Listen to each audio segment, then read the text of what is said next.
Princess Diana's influence endures 20 years after her death. London, AP. The shock came late on a summer evening. After an idyllic Mediterranean holiday, Princess Diana had been in a car crash in Paris. Her boyfriend was dead. She was hospitalized, condition unclear. She died a few hours later on August 31, 1997, plunging Britain into grief that lingers to this day. 20 years later, the memory of Diana, a youthful mother cut down, leaving 2 children behind, remains vital, her influence still felt. Time has blurred the memories, but people around the world still remember Diana as a young bride, so taken with Prince Charles, and as a glamorous trendsetter dancing at the White House with John Travolta. She was the fun-loving mom taking her 2 boys on amusement park rides, and the tireless charity worker who reached out to AIDS patients when they were shunned by much of society.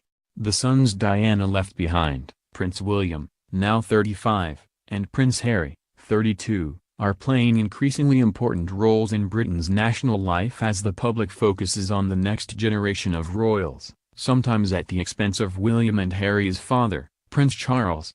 Her essential legacy is her children, and the fact is that they have become known more as her children than as his, in the sense that the charity work they are doing resonates with what she was doing.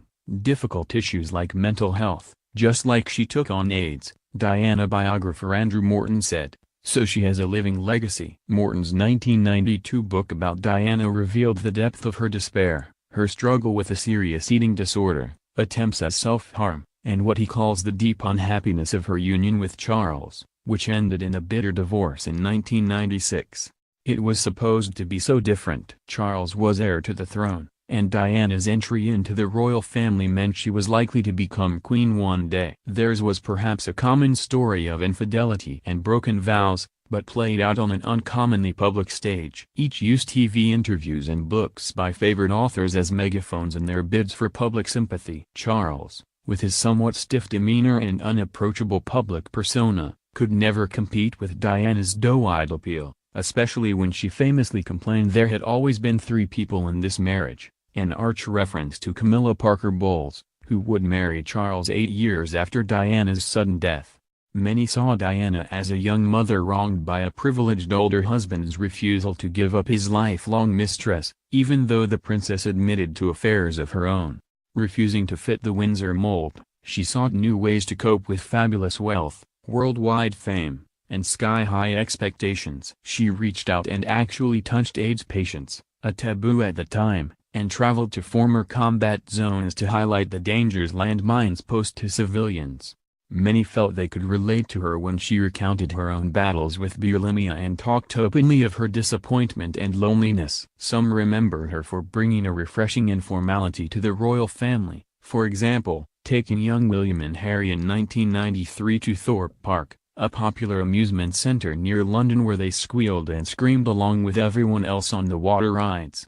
Carol Meredith, a nurse who recently visited the Princess Diana Memorial Fountain in Hyde Park with her husband, said that in the past senior royals would have had the amusement park cleared so they could enjoy it without mingling with the public.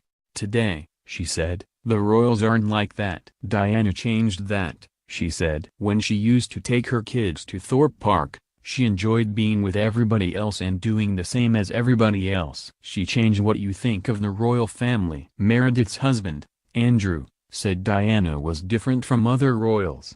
They were a little bit staid, he said. They were a little bit, you know, we are the royalty, here to be seen but not to be spoken to or touched. At least with Diana, you felt as if she was touchable. She was within reach. The difference between the two approaches, and the depth of the public's affection for Diana, crystallized in the days after her death, when tens of thousands of mourners paid tribute to Diana by placing flowers outside London's Kensington Palace, where she had lived.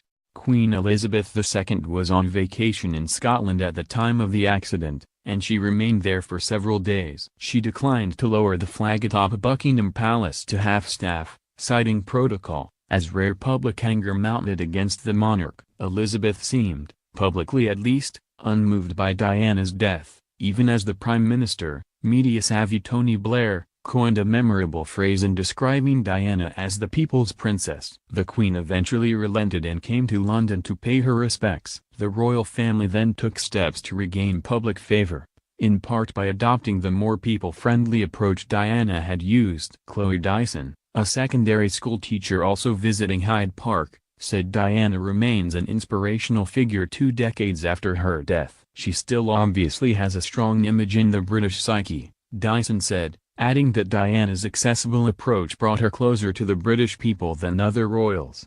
People felt they could identify with her, Dyson